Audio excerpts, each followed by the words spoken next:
Okay guys, so in this video I will show you a split peas cooking tip. Okay, so after you have rinsed out your split peas, you put it in a bowl, fill it up with water and add 1 teaspoon of baking soda to it, and you would leave it overnight to soak. So now that our split peas has you have soaked it overnight, you want to rinse it out thoroughly, and then what we're going to do now is we're going to apportion small quantities in some sandwich bags so that you can put in the freezer. And the reason why we would want to or the idea of putting it into these smaller sandwich bags and then freezing it is so that when you're ready to use it, you can just go to the freezer, grab a bag and use what you need to cook.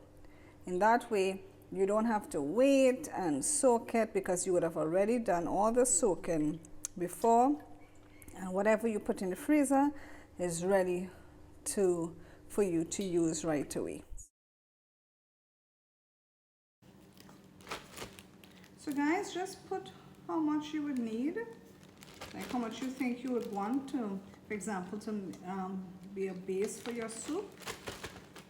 Just put it in the bag. And then, so I'm going to put about this. I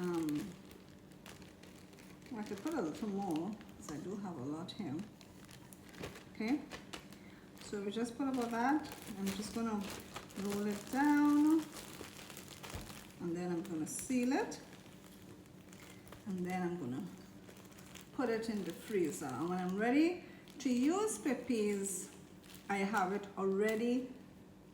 This is already soaked, so it's just a matter of taking it out and using it. So I hope you enjoyed this tip. Thanks for watching. Don't forget to give the video the thumbs up, and of course don't forget to share the video so others can have that tip as well.